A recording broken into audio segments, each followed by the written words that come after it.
ES Audio. From the Evening Standard in London, I'm Rochelle Travers, and this is The Leader. This Conservative Party, the party of the grocer's daughter and the pharmacist's son, will always be the party of enterprise, the party of small business. The Prime Minister there, comparing himself to Margaret Thatcher in his speech at the Conservative Party conference.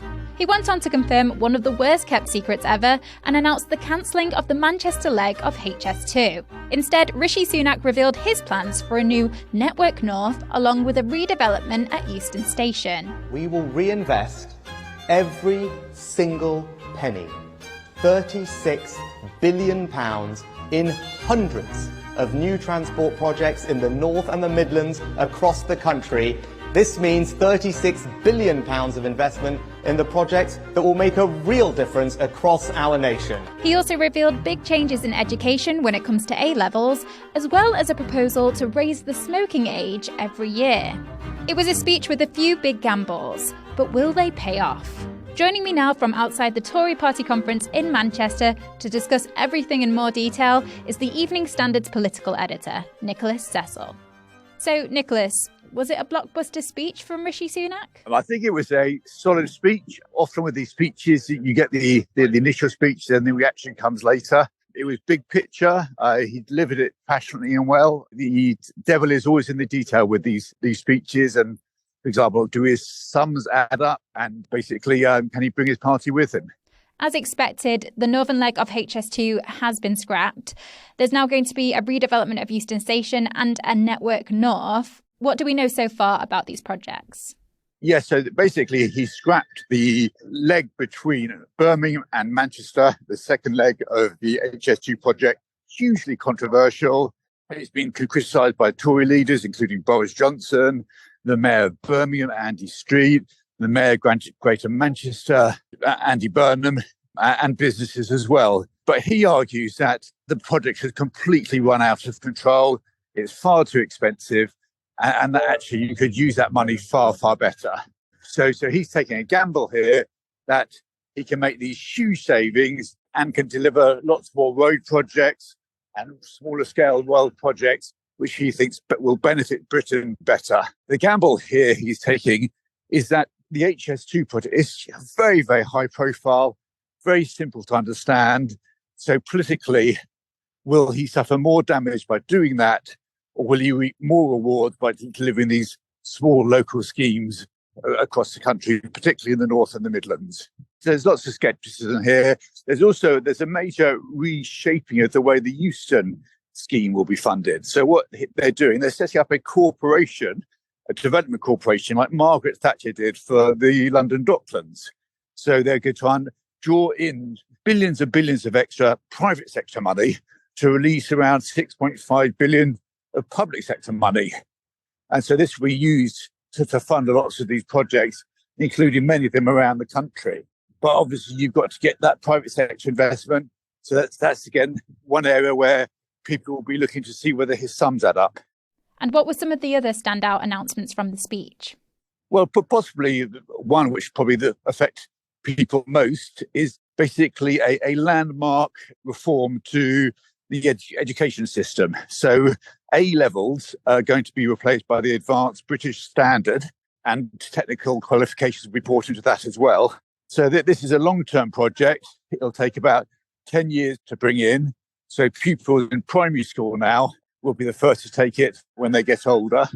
It will require more teachers. It's a very, very big project. The Prime Minister also stressed that education is very much his priority. He sees this as a key to driving Britain, to increasing productivity, to improving people's life chances. Mr. Sunak also proposed a change to the legal age of smoking too, didn't he? Yes, well, he makes the argument that some things like alcohol, you could argue that it is not totally harmful, but he argues that smoking is totally harmful and that basically we should ban it. So he's going to raise the age at which you can buy cigarettes by a year gradually. So ultimately, smoking will be banned for future generations. It probably can be defended on health grounds, but a number of Tories are already criticising it because they see that step as illiberal. Let's go to the ads. Stay there to hear how Rishi Sunak's speech measures up to former Prime Ministers and what Labour needs to deliver from their party conference next week. Labour need to set out a vision. At the moment, if you ask people in the street, what does Keir Starmer stand for? And most people wouldn't have a clue or very little. So basically, Starmer had to come out, tell the nation what he stands for. Why not hit rate and follow in the meantime?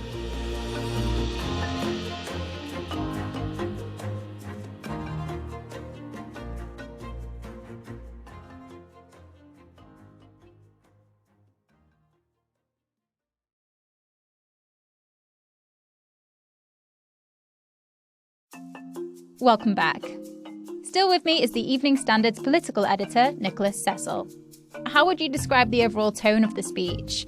He compared himself to Thatcher at one point. Is he very much just targeting traditional Tories? Yes, you mentioned Thatcher. He mentioned that Thatcher was the daughter of a grocer and comparing himself as a son of a pharmacist. So there was lots of echoes of Margaret Thatcher there. What was potentially more interesting is that he's seeking to portray himself as the candidate of change.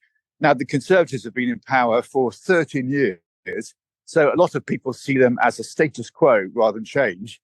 Polling for the Tories suggests that they can't win the election unless they can, or they're less likely to be able to win the election if they can't persuade the nation that they are still a party of change rather than Labour, who lots of people naturally look to as a party of change because they haven't been in power for so long.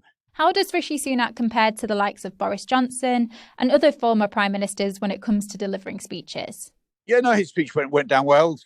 He was speaking to the Tory party faithful, so you'd expect it to. And he's delivered lots of Thatcherite messages. He's got a big vision for the country, so they would have been pleased with what they heard. But also, they would have liked to heard far more about tax cuts.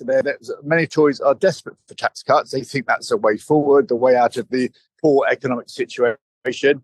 And both he and the Chancellor were very firm that there are no plans for immediate tax cuts, though I suspect they will come in the spring statement ahead of a general election in the autumn.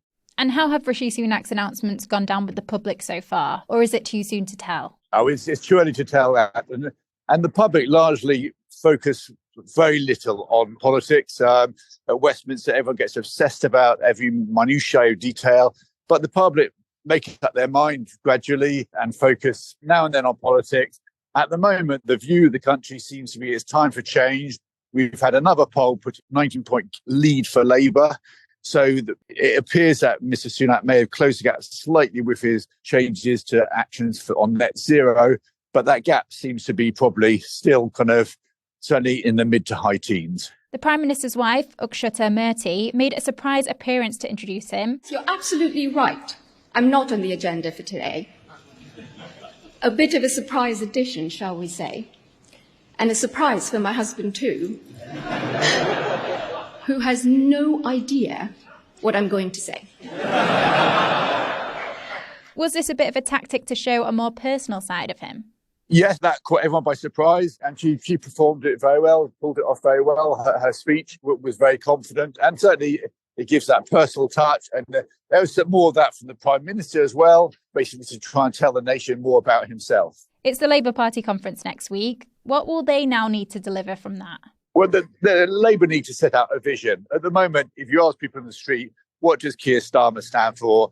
And most people wouldn't have a clue or very little. So basically, Starmer had to come out, tell the nation what he stands for, probably show a bit of passion. He's seen as, by some people, as rather dry. So far, basically, Labour have got a comfortable lead by doing very, very little. And that says more about the Conservative Party and about the Labour Party. But if the Prime Minister, if Rishi Sunak is going to up his game, then Keir Starmer, or Sir Keir Starmer, will have to up his game as well. If Labour want to be still on track for government, possibly with an overall Commons majority.